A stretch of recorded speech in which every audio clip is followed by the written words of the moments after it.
9/2024 கர்நாடகா மாநிலத்துடைய தலைநகரான பெங்களூருக்கு அவுட்டர்ல அமைஞ்சிருக்கிற ஒரு பகுதியில அபார்ட்மெண்ட் காம்ப்ளெக்ஸ் ஒன்னுடைய செக்யூரிட்டியாக அந்த 60 வயது மதிக்கத்தக்கவர் பணியாற்றி கொண்டு இருந்தார் நண்பர்களே. அன்றைக்கு அதிகாலையில சுமார் 6:30 மணி இருக்கும். அவர் தன்னுடைய டியூட்டியை முடிச்சுக்கிட்டு தன்னுடைய வீட்டுக்கு கிளம்பி போறாரு. அவர் வீட்டுக்கு போற வழியில சுமனஹள்ளி அப்படிங்கிற ஒரு பகுதியில ஒரு மேம்பாலம் இருக்குது.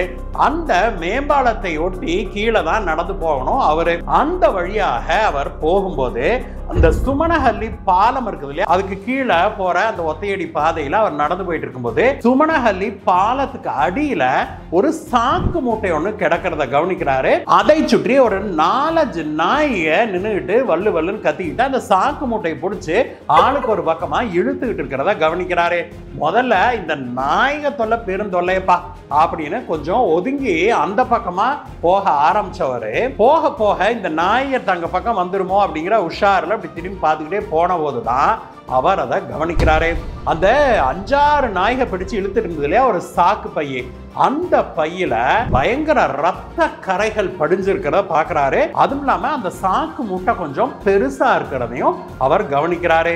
இங்க கொண்டாந்து என்னத்தை போட்டாங்க, ஒருவேளை இந்த கோழி கடைக்காரனுக்கு கொண்டாந்து சிக்கன் வேஸ்ட்டுக்கு இது போட்டானுங்களோ என்னமோ அப்படின்னு சொல்லிட்டு அவர் அங்கேயே நின்று உத்து பாக்குறாரு. ஆனா அங்க இருந்து பார்த்தபோது அவருக்கு அந்த பனி மூட்டத்துக்குள்ள பெருசா எதுவும் தெரியல. அதனால என்ன பண்றாரு, ஒரு குச்சியை எடுத்துக்கிட்டு வராரு. அந்த நாய்களை எல்லாம் விரட்டுறாரு. விரட்டி விட்டு அந்த சாக்கு மூட்டை கிட்ட போய் பாக்குறாரு. அவர் சாக்கு மூட்டை கிட்ட போய் அந்த சாக்கு மூட்டையை பார்த்துக்கிட்டு இருந்தா கூட அந்த நாய்கள்லாம் அப்படி வெறி எடுத்தாப்புல அந்த பக்கம் இருந்து ஒரு சைட்ல அந்த சாக்கு மூட்டையை இழுத்துக்கிட்டே தான் இருந்திருக்குதுங்க. மறுபடியும் அவர் குச்சி வச்சு இந்த நாய்களை எல்லாம் விரட்டி விட்டுவிட்டு அந்த சாக்கு மூட்டையை புரட்டி போடுறாரு. அப்படி புரட்டி போட்ட போது மேல அந்த சாக்கு மூட்டையை ஒரு சரடால கட்டி இருந்திருக்கிறாங்க. அந்த கயிறு அவுந்து அந்த சாக்கு மூட்டைக்கு வெளியில ஒரு மனித தலை ஒண்ணு இப்படி விழுது. அதை பார்த்து அலறி போறாரு மனுஷன். வீழ்ந்து கத்துறாரு. ஆனா அக்கம் பக்கத்துல அந்நேரத்துக்கு யாருமே இல்ல. 2 நிமிஷம் அப்படியே அதிர்ச்சி அடைஞ்சு கத்திட்டு அதற்கு பிறகு பேய் அரைஞ்சது போல அங்கேயே நின்று அதையவே வெறிச்சு பார்த்துக்கிட்டு இருக்கிறாரு. அதற்குள்ளாக அந்த சாக்கு மூட்டை அவுந்துருச்சு இல்லையா, அதுல இருந்த அந்த மனித தலைய அங்க இருந்த நாய்கள்லாம் பிடிச்சு இழுக்க ஆரம்பிக்குது. அப்பொழுதுதான் அவரே சுய நினைவுக்கு வர்றாரு. சுதாரிச்சுக்கிறவரு உடனடியாக அந்த குச்சி எடுத்து நாய்களை எல்லாம் அடிச்சு விரட்டுறாரு. அதுக்கப்புறம் கொஞ்சம் க்ளோஸ்அப்ல போய் பாக்குறாரு. பார்த்த மனுஷனுக்கு பயங்கரமான அதிர்ச்சி. ஒரு மனித தலை சாக்குக்கு வெளியில நீட்டிட்டு இருந்தது இல்லையா, அதை பார்த்த போது அடிபட்ட காயங்கள், வெட்டு காயங்கள், முகம் முழுக்க அடையாளமே தெரியல. அந்த அளவுக்கு சிதஞ்சு போயிருந்தது முகமே. இதை பார்த்து அதிர்ச்சி அடைஞ்ச உடனடியாக போலீசாருக்கு தகவல் கொடுக்கிறாரு. அடுத்த சில நிமிடங்களுக்குள்ளாக சுமனஹள்ளி போலீசார் அங்க வந்து சேர்றாங்க. அங்க வந்து போலீசார் அந்த சாக்கு மூட்டையை பிரிச்சு பார்த்தபோது உள்ளுக்குள்ள ஒரு 30-35 வயது மதிக்கத்தக்க ஒரு ஆடவருடைய உடல் கிடக்கிறது தெரியுது. உடனடியாக அந்த உடல் எடுத்து வெளியில வச்சுட்டு அதை பரிசோதனை செய்யறாங்க போலீஸ்காரங்க. அவங்க பார்த்த போதே உடல் முழுக்க வெட்டு காயங்கள், அடிபட்ட காயங்கள், ஏதோ பொருட்களை கொண்டு அவரை பயங்கரமா தாக்கி இருக்கிறாங்க. அங்கங்க உடல்ல வெட்டு காயங்கள், அதுல ரத்தம் கொட்டி இருந்திருக்குது.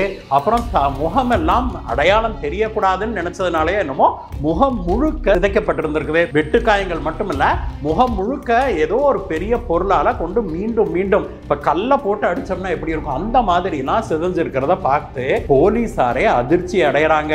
உடனடியாக ஒரு ஆம்புலன்ஸுக்கு சொல்றாங்க. போரன்சிக் டீமுக்கும் கையோட சொல்றாங்க. இந்த உடலை முதல் வேலையாக அங்க ஆம்புலன்ஸ்ல வந்த மருத்துவர்கள் உடலை பரிசோதனை செய்யறாங்க. அவர் இறந்து விட்டாருன்னு கன்ஃபார்ம் பண்ண பிறகு ஃபாரன்சிக் டீமை உள்ள விடுறாங்க போலீஸ்காரங்க. அந்த பகுதி முழுவதும் ஏதாவது க்ளூ கிடைக்குமா அப்படின்னு சொல்லி போலீசார் அந்த மனிதருடைய உடல் இருக்குது இல்லையா, அதுல இருந்தே ஆரம்பிக்கிறாங்க. அவருடைய பாக்கெட்ல, அவருடைய பேண்ட் பாக்கெட்ல அல்லது பக்கத்துல ஏதாவது பை கிடக்குதா இப்படியெல்லாம் தேட ஆரம்பிச்ச போதுதான் அந்த மனிதருடைய அடையாள அட்டைகள் கிடைக்குது. அதுல அவர் சித்ரதுர்கா பகுதியை சேர்ந்த ஒரு 33 வயதான பார்மசிஸ்ட். இந்த மருந்து கடை வைச்சிருப்பாங்க, அல்ல மருந்து கடையில வேலை செய்வாங்க இல்லையா, பார்மசி படிச்சிருப்பாங்க இல்லையா, அந்த பார்மசிஸ்ட் அவருடைய பெயர் எஸ் ரேணுகா சுவாமி அப்படின்னு அவருடைய ஐடி கார்டுல இருந்து தெரியுது. உடனடியாக அவருடைய போன் கிடைக்குதா என்ன ஏதுன்னு அந்த பகுதி முழுவதும் தேடுறாங்க போலீஸ்காரங்க. அங்க அருகாமையிலேயே அவருடைய போனும் கிடைக்குது போலீஸ்காரங்களுக்கு. இந்த போனை கைப்பற்றி ஃபாரன்சிக் டீம் கொடுத்து அதை வந்து கால் டேட்டாவெல்லாம் எடுக்கிறதுக்காக அந்த ஆய்வுக்காக போனை அனுப்புறாங்க. உடலை கைப்பற்றி போலீசார் போஸ்ட்மார்ட்டத்துக்கு அனுப்புறாங்க. அந்த உடலை முதல்ல பார்த்தார் இல்லையா வாட்ச்மேன் ஐயா, அவர்கிட்ட இருந்தா விசாரணையை தொடங்குறாங்க போலீஸ்காரங்க. அவருக்கு எதுவுமே தெரியல, நான் இந்த வழியா நடந்து வந்தேங்க சார், பார்த்தேன் கிடந்தது, நாய்க்கு பிடிச்சிருந்தது, அது நடந்ததை சொல்றாரு மனுஷன். அதற்கு அடுத்ததாக இந்த ரேணுகா சுவாமியுடைய மனைவி, அக்கம் பக்கத்து வீட்டுக்காரங்க, நண்பர்கள் எல்லாரையும் விசாரிக்கிறாங்க. ரேணுகா சுவாமியுடைய மனைவி அப்பொழுது கர்ப்பமாக வேற இருக்கிறத போலீசார் கவனிக்கிறாங்க. இதுவும் போலீசாருக்கு ஒரு பெரிய நெருடலாகவே வருது. ஆனா யார விசாரிச்சாலும் ரேணுகா தேவிக்கும் அவருடைய நண்பர் சர்க்கிள்லயோ ஃப்ரெண்ட் சர்க்கிள்லயோ அல்லது எதிரிகளோ இவரை கொலை செய்யற அளவுக்கு யாரும் இருக்கிற மாதிரி போலீசாருக்கு தெரியவில்லை. அப்படி அவருக்கு ஏதேனும் கடன் தொல்லையா, கொடுக்கல் வாங்கல் பிரச்சனையா அப்படின்னு விசாரிச்சா அதுவும் இல்ல அப்படின்னு தெரிய வருது போலீஸ்காரங்களுக்கு. இந்த விசாரணையை தீவிரமா போலீசார் மேற்கொண்டு வருகிற அந்த சமயத்துல போலீசாருக்கு போஸ்ட்மார்ட்டம் ரிப்போர்ட் கிடைக்குது. அந்த போஸ்ட்மார்ட்டம் ரிப்போர்ட்ல என்ன சொல்றாங்க அப்படின்னாக்க, இவர் இந்த ரேணுகா சுவாமி இருக்காருல்ல, அவரை வந்து யாரோ பயங்கரமா டார்ச்சர் பண்ணியிருக்கிறாங்க. உடல் முழுக்க வெட்டு காயங்கள், அதுவும் ஒரு கத்தி ரெண்டு கத்தி எல்லாம் இல்ல, பலவிதமான ஆயுதங்களை கொண்டு வெட்டப்பட்டிருக்குது. கத்தி, பிளேடு, சின்ன சின்ன ஆயுதங்கள் அப்படின்னு பலவிதமான டார்ச்சரை இவருக்கு கொடுத்திருக்கிறாங்க யாரோ அப்படின்னு சொல்லி போஸ்ட்மார்ட்டம் ரிப்போர்ட் சொல்லுது. அது மட்டும் இல்ல, அவருடைய காது ஒரு பக்கம் அறுக்கப்பட்டிருக்குது அப்படிங்கிற அதிர்ச்சிகரமான தகவலும் வருது போலீஸ்காரங்களுக்கு. இதுக்கு அடுத்ததாக சொன்னதுதான் பயங்கரமான அதிர்ச்சி. போஸ்ட்மார்ட்டம் பண்ண மருத்துவர்கள் என்ன சொல்றாங்கன்னா, சார் இவருக்கு யாரோ எலக்ட்ரிக் ஷாக் எல்லாம் கூட கொடுத்திருக்கிறாங்க அப்படின்னு சொல்லி பெரும் அதிர்ச்சியையும் கொடுக்கறாங்க. இத்தனை டார்ச்சரும் பண்ணிட்டு கடைசியில அவரை மூஞ்சியிலேயே அடி அடி நடிச்சு முகமே சிதஞ்சு போற அளவுக்கு அவரை யாரோ டார்ச்சர் பண்ணி கொண்டிருக்கிறாங்க. அதுல நிறைய ரத்தம் வெளியேறி இருக்குது. எங்கேயோ ஒரு பக்கம் கொன்னுட்டு அவரை கொண்டு வந்து இங்க வீசி இருக்கிறாங்க அப்படின்னு சொல்லி மருத்துவர்கள் சொல்றாங்க. இந்த போஸ்ட்மார்ட்டம் ரிப்போர்ட் வெளிவந்த உடனேயே அவருடைய சொந்தம் பந்தம் எல்லாத்துக்கும் பயங்கரமான அதிர்ச்சி. இவரை இந்த அளவுக்கு டார்ச்சர் பண்ணி கொலை செய்ய வேண்டிய அவசியம் என்ன அப்படின்னு போலீசாரும் மண்டை பிச்சுக்கிறாங்க. அந்த பகுதி போலீஸ் அதிகாரி தீவிரமான விசாரணைக்கு உத்தரவிடுறாரு. 4-5 டீம்களை தனித்தனியாக ஃபார்ம் பண்ணி ஒவ்வொன்றாக ஒருத்தர் சிசிடிவி பார்க்கறாங்க, ஒருத்தர் போனை பார்க்கறாங்க, ஒருத்தர் சொந்த பந்தங்களை விசாரிக்கிறாங்க, ஒருத்தர் அவருடைய பிசினஸ் சர்க்கிள்ல பார்க்கறாங்க. இப்படி பல டீம்களை ஃபார்ம் பண்ணி பலவாறாக விசாரணையை முடுக்கி விடுறாங்க போலீஸ்காரங்க. ஆனா மொத்தத்துல போலீசாரால எதுவுமே கண்டுபிடிக்கவே முடியவில்லை. அப்படி மண்டை பிச்சுக்கிறாங்க போலீஸ்காரங்க. போலீசார் இப்படி திக்கு தெரியாம நின்றுகிட்டு இருந்தா அந்த சமயத்துல அந்த சோமனஹள்ளி போலீஸ் ஸ்டேஷனுக்கு திடீர்னு ஒரு 4 பேர் வராங்க. 4 இளைஞர்கள் அங்க வர்றாங்க. வந்து போலீசார்கிட்ட, சார் அந்த ஆளை நாங்க தான் சார் கொன்னோம், நாங்க சரண்டர் ஆகிறோம் சார் அப்படின்னு சொல்லி வந்து போலீசார் முன்னாடி நாங்க சரண்டர் ஆகிறோம் அப்படின்னு, குற்றத்தை நாங்க தான் செய்தோன்னு ஒப்புக்கிறோம், சரண்டர் ஆகிறோம்னு வந்து தாங்களே நிக்கிறாங்க போலீஸ்காரங்க கிட்ட. போலீசாரும் ரைட்டு ஆள் கிடைச்சிருச்சுடா சாமின்னு பிடிச்சி 4 பேர்த்தையும் தனித்தனியாக விசாரணைக்கு உட்படுத்துறாங்க.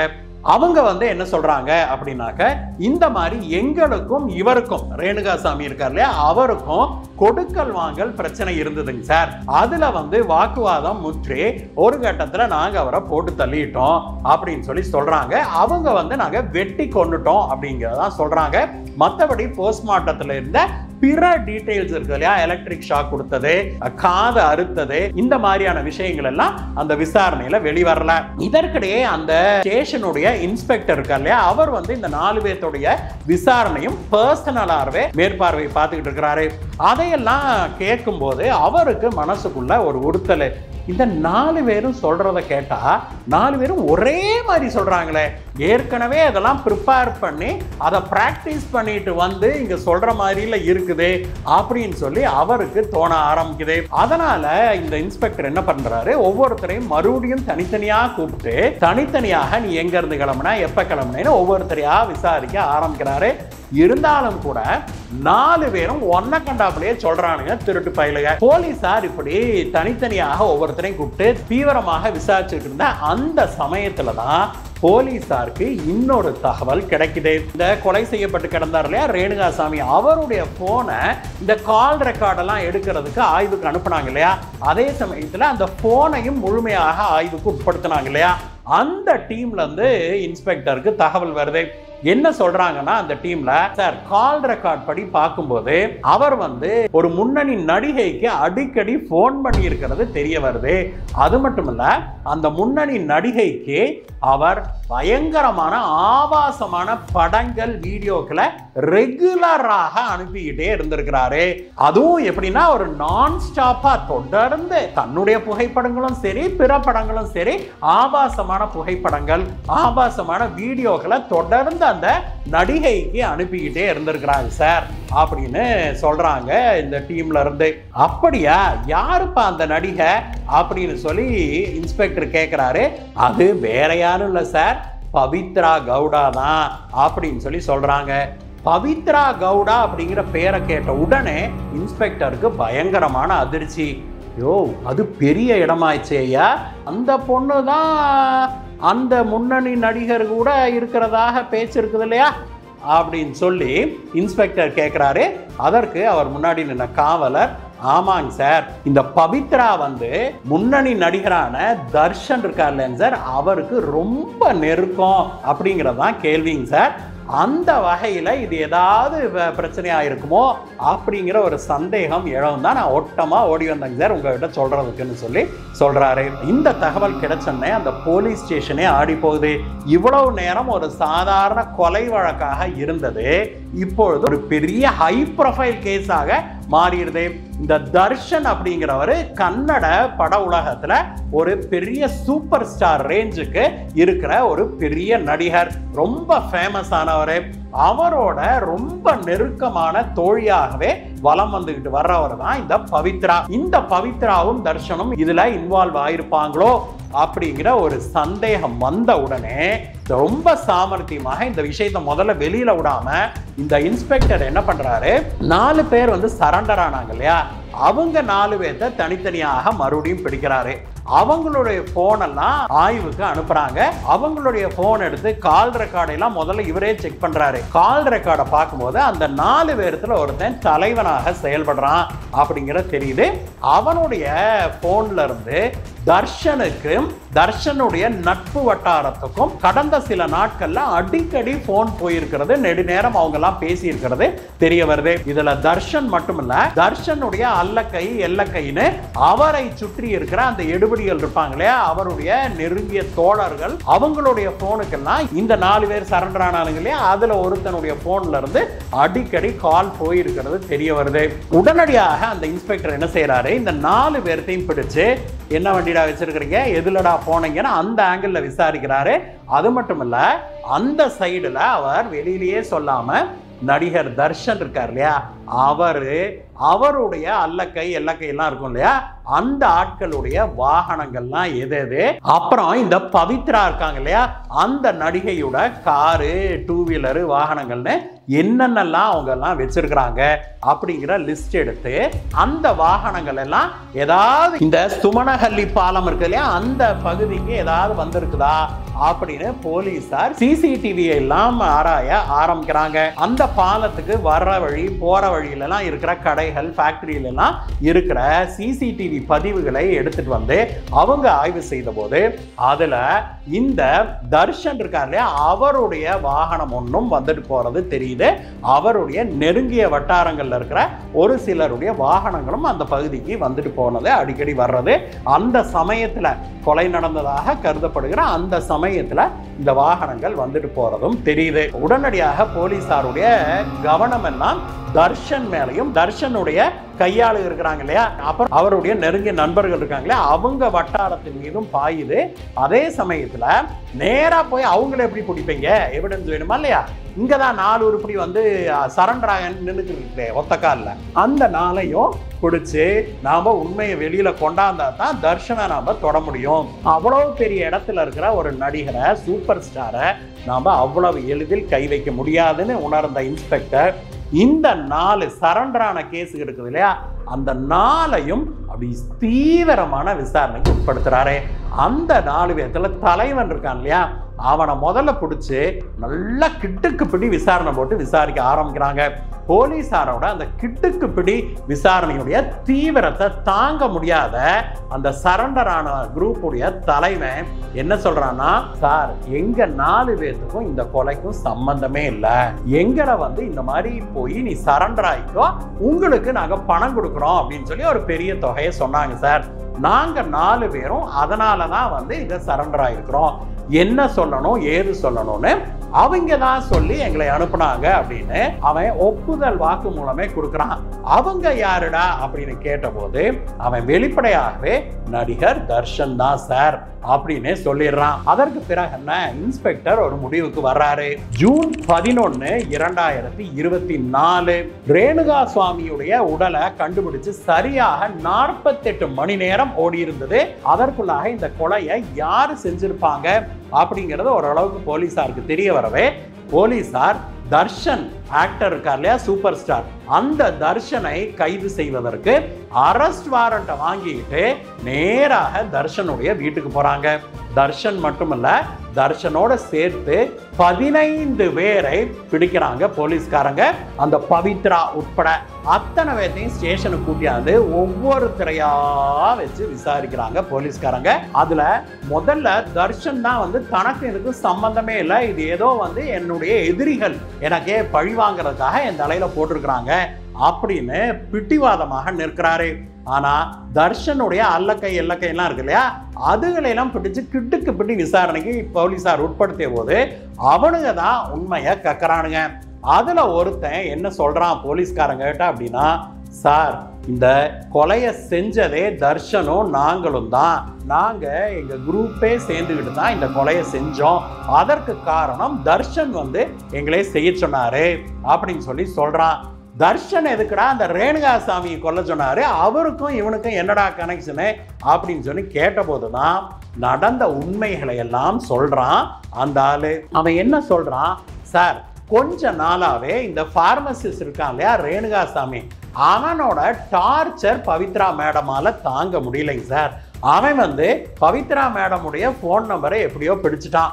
அதுக்கு பிறகு அவங்களுக்கு ஃபோன் மேலே ஃபோன் போடுறது, அதுக்கப்புறம் அவங்க அவனை பிளாக் பண்ண பிறகு அவங்களுக்கு இவன் வந்து ஆபாசமான புகைப்படங்கள் வீடியோக்கள், தன்னோட புகைப்படம் வீடியோ எல்லாம் கூட அவன் எடுத்து அனுப்ப ஆரம்பிச்சான். இது வந்து ரொம்ப டார்ச்சர் பண்ண ஆரம்பிச்சான் சார். ஒரு கட்டத்தில் பவித்ரா மேடம் வந்து இதை தர்ஷன் சார்கிட்ட சொல்லிட்டாங்க. அவன் அனுப்பின அந்த மெசேஜஸ், போட்டோ, அந்த வீடியோ எல்லாம் பார்த்துட்டு தர்ஷன் சார் பயங்கர டென்ஷன் ஆயிட்டாரு. அவனை கூப்பிட்டு பல தடவை வார்ன் பண்ணாருங்க சார். ஆனா அவன் அடங்குறதாக தெரியல, அவன் ஓவரா டார்ச்சர் பண்ணிட்டு இருந்தான். அதுக்கு பிறகுதான் என்ன சொன்னாலும் கேட்க மாட்டேங்கிறான்னு முதல்லயே ஒரு தடவை இவனை பிடிச்ச ஒரு 2 தடவை தட்டணும். ஆனா அதுக்கும் அடங்கலை இவன். அதனால இவனை தீர்த்து கட்டுறதுன்னு முடிவு செஞ்சாரு தர்ஷன் சாரு.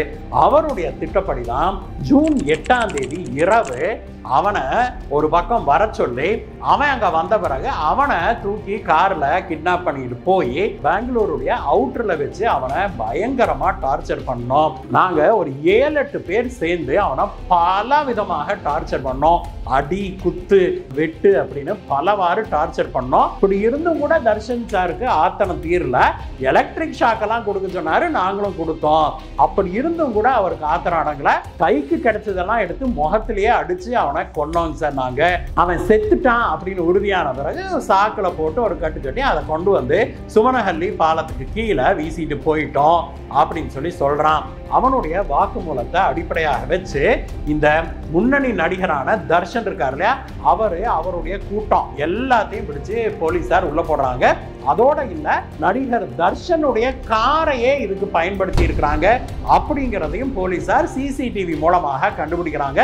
இதெல்லாம் ஸ்ட்ராங்கான எவிடன்ஸாக வருது தர்ஷனுக்கு எதிராக. இவர்களுக்கு எதிராக தர்ஷன், பவித்ரா மற்றும் 11 பேர், தர்ஷனுடைய அல்லக்கை எல்லக்கை எல்லாத்தையும் சேர்த்து 11 பேருக்கு எதிராக கோர்ட்ல வழக்கு தொடுக்கிறாங்க போலீசார். அவங்கள பிடிச்சு ஜெயிலையும் தள்ளுறாங்க. ஜெயில இருந்த தர்ஷனுக்கு அக்டோபர் 30, 2024 அன்றைக்கு இடைக்கால பெயில கொடுக்குது நீதிமன்றம். அதற்கு பிறகு டிசம்பர் 13 அன்னைக்கு தர்ஷனுக்கும் அவரோட சேர்த்து பவித்ரா இருக்காங்களே 2 பேருக்குமே ரெகுலர் பெயில கொடுக்குது நீதிமன்றம். ஆனால் வழக்கு விசாரணை தொடர்ந்து கொண்டே இருக்குது.